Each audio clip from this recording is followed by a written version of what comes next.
السلام عليكم ورحمة الله وبركاته.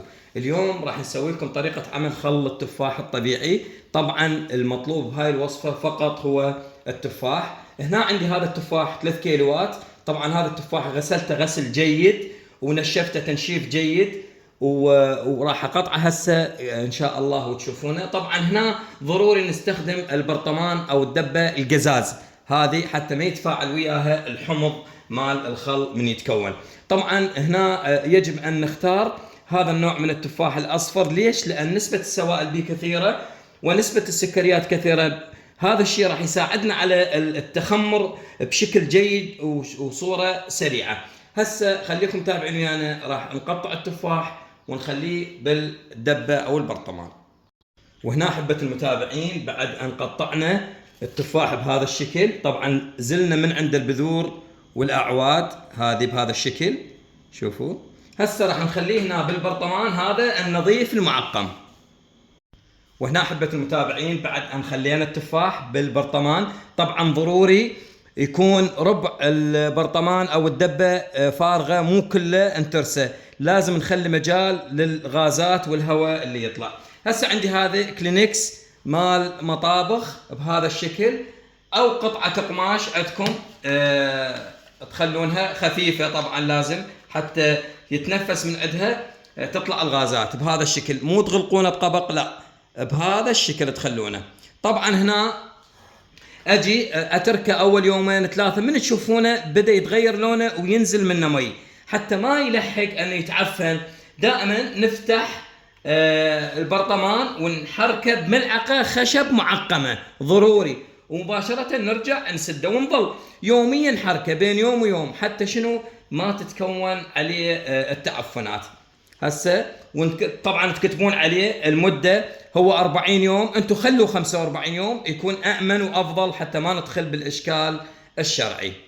وهنا حبة المتابعين بعد مرور 4 أيام على خل التفاح، شوفوا التفاح شلون تغير عندي. هسه شو نسوي؟ هنا نكشفه ملعقة خشب، ملعقة خشب وتكون مغسولة بمي مغلي يعني متعقمة. نجي نحركه ليش؟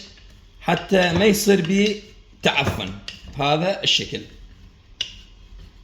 هنا حبة المتابعين بعد ان حركناه بهذا الشكل شوفوا شلون انخفض عندي وصل للنص. ليش؟ لان التفاح ذايب. هسه نرجع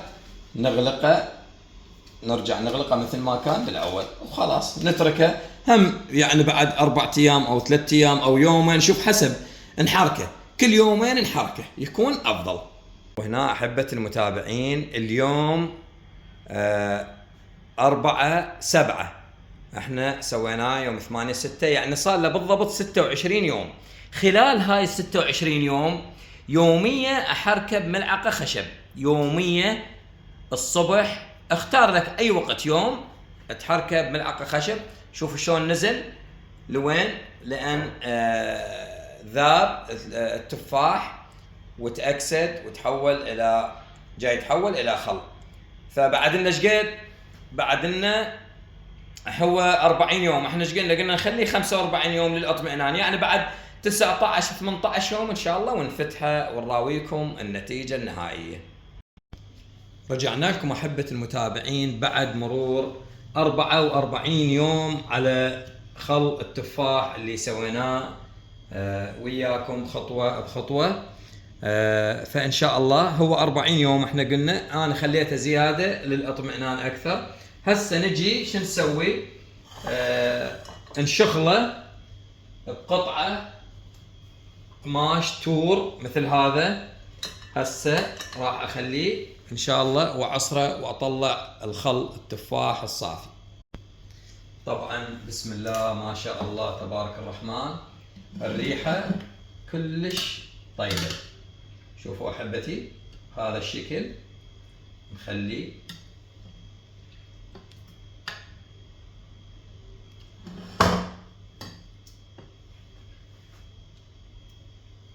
ونعصر. شوفوا هذا الخل كله طلع ويانا وراح يظل فقط الشوائب. خلونا نكمل عصر كل الخل ونرجع لكم إن شاء الله.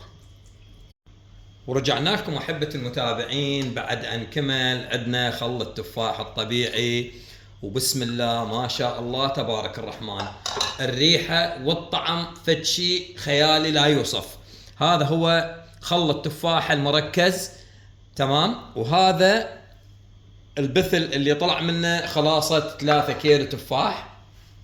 طبعا هذا ما نذبه، نخلي ويا التتبيلات مال الدجاج والسمك ويا السلطة، نقدر نخلي من عنده بحموضة، يعني بثل مو ضار، هذا هم نافع، تمام أحبة المتابعين. وهذا خلنا وما شاء الله تبارك الرحمن. هاي الكمية طلعت لنا بسعر 3 كيلوات تفاح ب 3000 دينار تقريبا، هذا لتر ونص أو أكثر.